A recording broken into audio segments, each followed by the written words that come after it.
Haleluya, salam sejahtera bagi kita semua, keluarga besar GPDI El Shaddai Magelang. Kita bersyukur karena kita bisa berjumpa kembali di dalam pemberitaan Renungan 79 pada hari ini.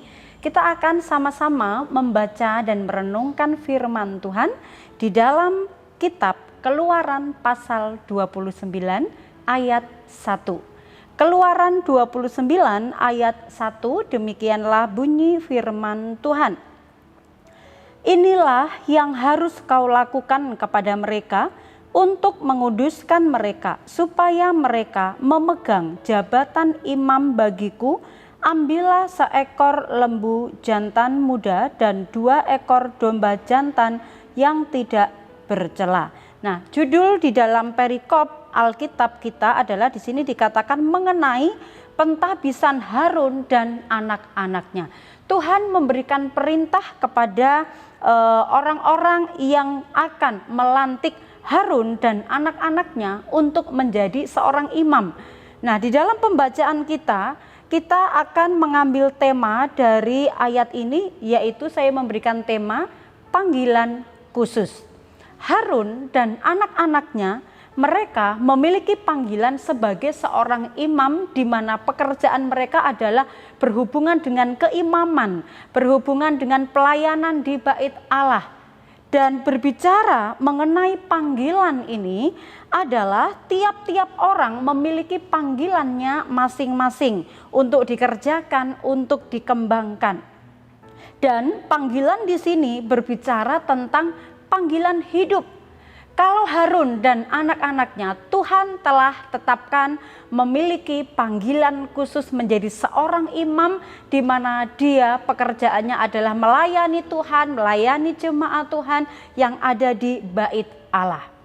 Kalau panggilan berbicara tentang panggilan hidup, panggilan artinya adalah kerinduan, kecenderungan hidup atau hati kita untuk melakukan sesuai dengan apa yang dikaruniakan Tuhan di dalam kehidupan kita. Khusus artinya adalah khas, istimewa. Nah, hal-hal apakah yang Tuhan percayakan yang akan menunjukkan kepada kita bahwa masing-masing kita ini memiliki panggilan-panggilan khusus.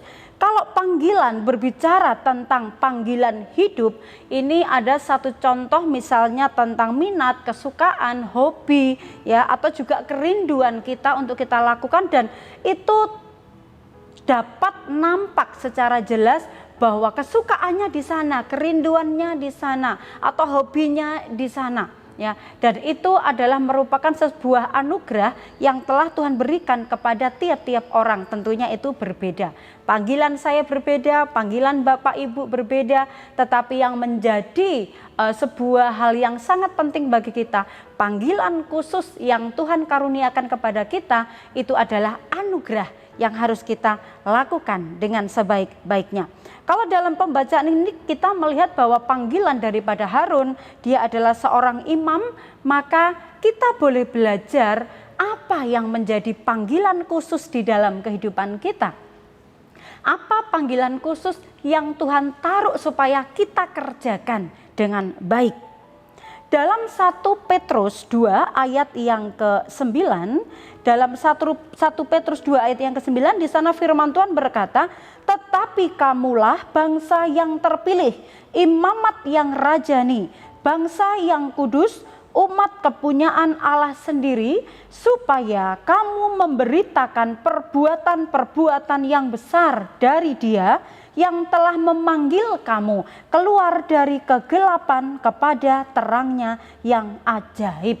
Kalau Tuhan telah menentukan panggilan khusus yang disertai dengan talenta atau keahlian di bidangnya masing-masing, maka tiap-tiap kita bisa melihat, kita bisa membaca hidup kita, kira-kira apa ya panggilan khusus yang Tuhan taruh di dalam kehidupan kita. Karena itu, kenalilah panggilan khusus apa yang Tuhan beri. Kita berdoa, kita meminta pimpinan dan petunjuk daripada Tuhan. Kira-kira panggilan khusus apa yang harusnya kita kerjakan dan kita kembangkan ya. Nah, macam-macam atau bentuk panggilan khusus yang kita mungkin bisa dilihat dari hobinya orang atau kesukaannya atau kerinduannya, itu kita bisa melihat ada beberapa contoh yang saya catat di sini adalah misalnya bahwa hamba Tuhan, panggilan khusus sebagai seorang hamba Tuhan, dia pelayanannya khusus kepada jemaat dan juga pelayanan yang berfokus kepada gereja. Kemudian juga ada jemaat-jemaat Tuhan yang terlibat di mana mereka juga sebagai pelayan-pelayan Tuhan. Mereka bukan hamba Tuhan, tidak dilantik khusus sebagai seorang hamba Tuhan, tetapi mereka punya panggilan khusus untuk kesukaan melayani di pekerjaan Tuhan. Dia tanpa dipaksa tapi dia senang, dia suka melakukannya, dia menyukai pelayanan sehingga dia suka untuk senantiasa melayani yang berhubungan dengan gereja. Misalnya dia mau terlibat sebagai WL, terlibat sebagai singer, pemain musik, atau juga sebagai penerima tamu dan banyak hal yang bisa dilakukan ketika dia terpanggil sebagai pelayan di gereja. Kemudian juga ada yang Bapak Ibu mungkin bekerja sebagai pegawai kantor, maka pelayanan Bapak Ibu juga di sana sebagai orang yang bekerja di kantor, dia melayani nasabah, melayani orang-orang dengan baik. Mimbarnya adalah meja kantor, saudara. Kemudian mungkin juga ada seorang pedagang, dia melayani konsumen, pembeli dengan baik. Ini juga adalah merupakan panggilan karena tidak semua orang juga sanggup atau bisa dengan gampang atau mudah menjadi seorang pedagang karena bukan di sana panggilannya. Ada juga kalau mungkin, oh aku tidak bekerja, aku tidak jadi hamba Tuhan, tapi aku hanya menjadi orang tua. Nah, orang tua pun juga dia memiliki panggilan khusus melayani apa? Melayani anak-anak, melayani dan membimbing mereka, menjaga keutuhan mereka, tetap hidup di dalam kasih, bagaimana keluarga itu tetap menjadi keluarga yang mengasihi Tuhan. Ini juga dibutuhkan sebuah panggilan khusus di mana hatinya benar-benar bisa fokus tertuju di tengah-tengah keluarga mereka. Mungkin Bapak Ibu lansia yang usianya sudah lanjut, aku nggak berguna lagi, aku sudah umur dan lain sebagainya. Tetapi ada panggilan-panggilan khusus juga yang Tuhan taruh kepada Bapak Ibu. Dengan lansia, dengan usia yang mungkin sudah lanjut, Bapak Ibu mungkin memiliki panggilan bisa melayani dengan doa-doa Bapak Ibu, mendoakan keluarga, mendoakan anak-anak, cucu, menantu, juga lebih lagi berdoa untuk pekerjaan Tuhan.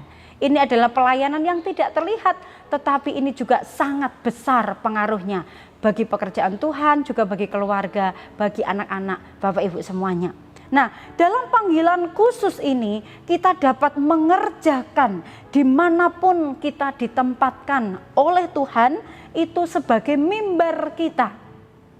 Karena kalau kita melihat bahwa tujuan dari panggilan khusus kita ini, kalau di dalam 1 Petrus 2 ayat yang ke-9 tadi dikatakan tujuannya supaya kita dapat memberitakan perbuatan-perbuatan yang besar dari Tuhan.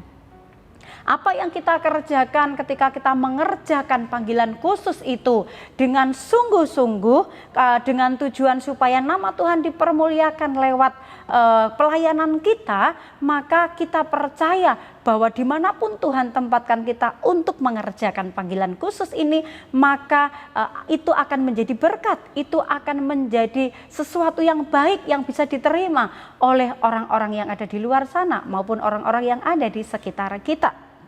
Yang harus kita lakukan di dalam kita mengerjakan panggilan khusus ini, menurut firman Tuhan Kolose pasal 3 ayat 23, bahwa yang kita lakukan, kita harus melakukannya dengan segenap hati. Dan kita melakukannya seperti untuk Tuhan. Apapun bidang yang kita kerjakan, lakukan dengan segenap hati, lakukan seperti untuk Tuhan dengan sungguh-sungguh, dan itu akan menjadi berkat. Dimanapun Tuhan percayakan, panggilan khusus yang Tuhan taruh, Tuhan mau kita kerjakan, maka itu akan menghasilkan sesuatu yang baik. Hasilnya adalah kita menjadi berkat bagi banyak orang lewat pekerjaan atau lewat sesuatu apapun yang kita lakukan ketika kita mengerjakannya dengan sungguh-sungguh di hadapan Tuhan. Kesimpulannya Bapak Ibu, yang pertama, Hargai panggilanmu, hargai panggilan khususmu sebagai kepercayaan dari Tuhan. Kemudian lakukanlah dengan segenap hati supaya apa yang kau buat itu menjadi berkat bagi banyak orang. Ayat terakhir, Efesus 4 ayat 1, firman Tuhan berkata, sebab itu aku menasihatkan kamu, aku orang yang dipenjarakan karena Tuhan, supaya hidupmu sebagai orang-orang yang telah dipanggil berpadanan dengan panggilan itu. Jangan paksakan diri untuk melakukan panggilan yang bukan panggilanmu, tetapi berdoa minta petunjuk kepada Tuhan bahwa di mana kita bisa melakukannya dengan happy, melakukannya dengan sukacita, melakukannya karena sebuah kesukaan, karena memang Tuhan yang sudah tanamkan itu di dalam kita masing-masing. Mari Bapak Ibu kita kenali panggilan khusus yang Tuhan taruh dalam hidup kita supaya kita bekerja dengan baik, melakukannya dengan tepat, dan hidup kita menjadi berkat dimanapun kita berada. Puji Tuhan, Tuhan memberkati kita. Mari kita akan sama-sama tundukkan kepala, kita akan berdoa. Tuhan Yesus, terima kasih buat panggilan khusus yang Engkau berikan kepada kami. Kami percaya tiap-tiap kami Tuhan sudah anugerahkan, karuniakan panggilan itu supaya kami mengerjakan seperti yang dikehendaki dan disukai oleh Tuhan. Kami bersyukur buat firman Tuhan dan kami berdoa Tuhan Yesus, janganlah kiranya kasih dan setia meninggalkan umat-umat-Mu keluarga besar GPDI El Shaddai Magelang, melainkan dikalungkan pada leher umat-umat-Mu keluarga besar GPDI El Shaddai Magelang, dan dituliskan pada hati umat-umat-Mu GPDI El Shaddai Magelang, supaya kiranya umat-umat-Mu GPDI El Shaddai Magelang mendapat kasih dan penghargaan dalam pandangan Allah dan manusia. Kami bersyukur buat setiap anugerah dan firman Tuhan, karena firman-Mu menjadi kehidupan bagi kami semua. Di dalam nama Tuhan Yesus Kristus kami tutup renungan ini dengan ucapan syukur. Haleluya, puji Tuhan. Amin.